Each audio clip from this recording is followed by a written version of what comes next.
हरे कृष्णा, राधे राधे। आज मैं आपको सूरज रोटा की कहानी सुनाऊंगी। सूरज रोटा का व्रत होली के बाद या शीतला सप्तमी के बाद जो पहला रविवार आता है, उस रविवार को की जाती है। इस दिन सूरज भगवान की पूजा करते हैं, सूरज भगवान के लिए रोट बनाते हैं। ये जो सूरज भगवान के लिए रोट बनाते हैं, इसमें नमक नहीं डालते, शक्कर नहीं डालते और इसमें बीच में एक छेद रखते हैं जिसमें से सूरज भगवान के दर्शन करते हैं। इसके अलावा हल्दी, कुमकुम, अक्षत, मेहंदी, पैसे, कच्चा सूत, गेहूँ, धूप, पुष्प, दीप, आटे के साथ कच्चे फल जो हल्दी डालकर बनाए हों और जल का कलश, ये सब सामग्री रखकर सूरज भगवान की पूजा करते हैं और कथा कहानी कहते हैं। एक और बात, जो महिला इस व्रत को करती है और जो रोट बनाती है, वो पूरा रोट एक जने के लिए बनाया जाता है। मतलब एक रोट एक जने के लिए। जो महिला व्रत करती है उसे वो पूरा रोट अकेले ही खाना होता है, ना तो उसमें से कुछ झूठा छोड़ना है और ना ही किसी को देना है। तो आइए अब सुनते हैं सूरज रोटा की कहानी। सूरज रोटा की ये कहानी जो भी श्रद्धा पूर्वक सुनता है, सूरज भगवान उसके जीवन में उजाला कर देते हैं। बोलिए सूरज भगवान की जय। किसी गांव में एक माँ और बेटी रहते थे। दोनों सूरज भगवान का व्रत करती थी, सूरज रोटा की कहानी कहती थी।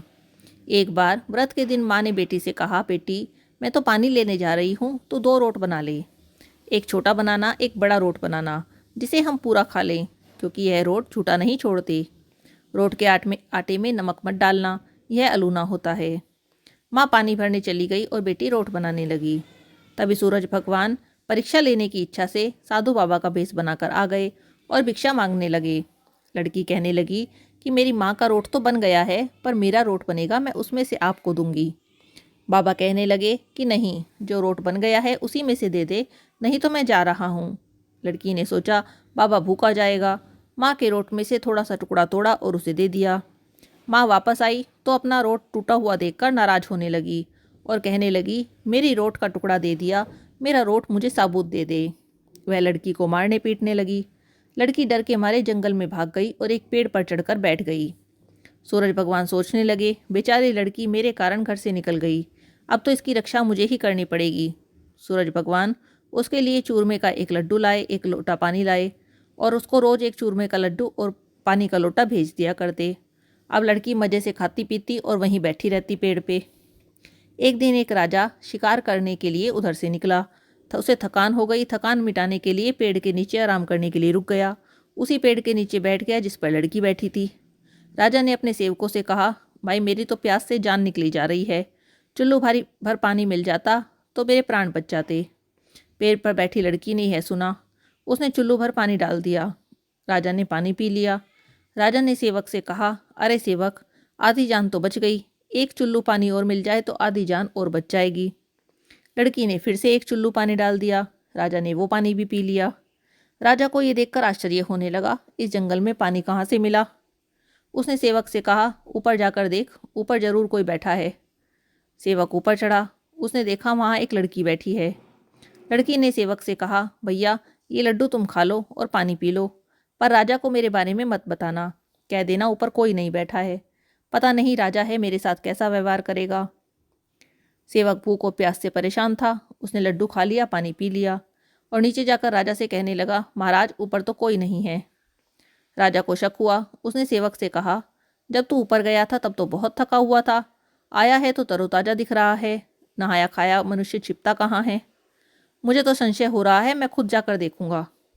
राजा पेड़ पर चढ़ गया। उसने देखा वहाँ एक बहुत सुंदर कन्या बैठी है। राजा ने कहा, डरो नहीं, तुम तो बहुत सुंदर हो, मेरे साथ चलो, मैं तुमसे विवाह करूंगा। लड़की राजा के साथ चली गई। राजा ने उससे विवाह कर लिया। साल भर में ही उसने एक बहुत सुंदर बालक को जन्म दिया। उसकी राजा की अन्य रानियां थी। उसकी देवरानी जेठानी उसके बेटे की सुंदरता से जलने लगी। इतने में सूरज जी का व्रत आया।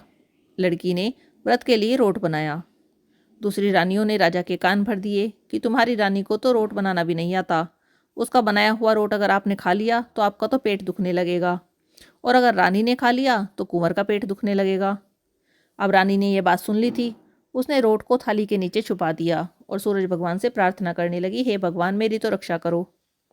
राजा ने पूछा, थाली के नीचे क्या है। वो कहने लगी कि गरीब के पीहर से आया हुआ उपहार है। राजा ने थाली उठाई, देखा उसके नीचे सोने का सिक्का था। राजा ने कहा, वाह, गरीब पीहर वाले ऐसा उपहार देते हैं। इस पर नई रानी चुप हो गई।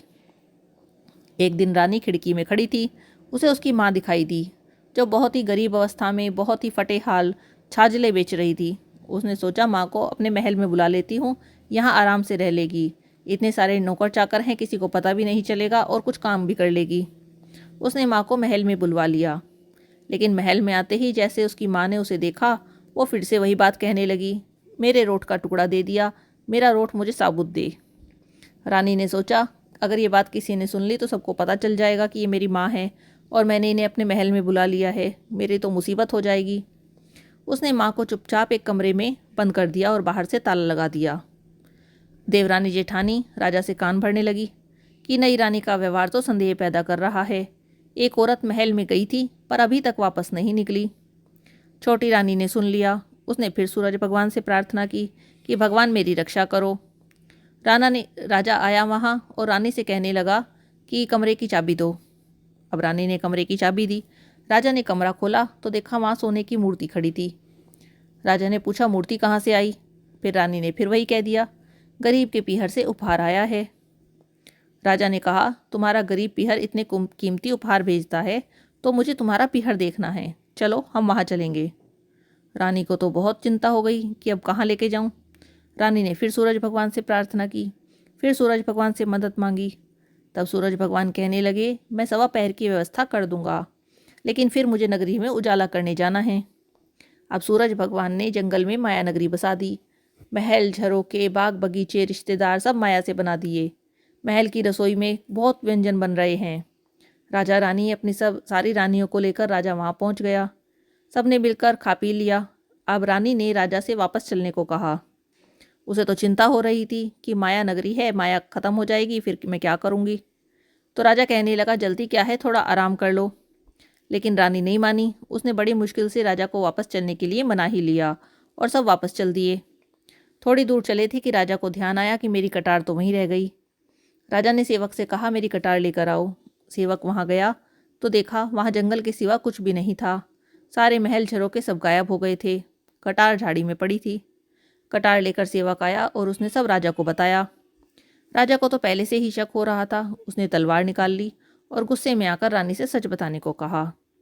रानी ने सब कुछ सच सच कह दिया कि सूरज भगवान की कृपा से ही यह सब हुआ है, सूरज भगवान ने मेरी मदद की थी।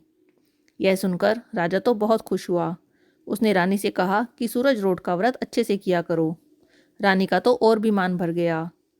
हे सूरज भगवान, जैसा सुख आपने उस लड़की को दिया वैसा ही सुख ये कहानी कहने वाले, सुनने वाले सबको देना। बोलो सूरज भगवान की जय।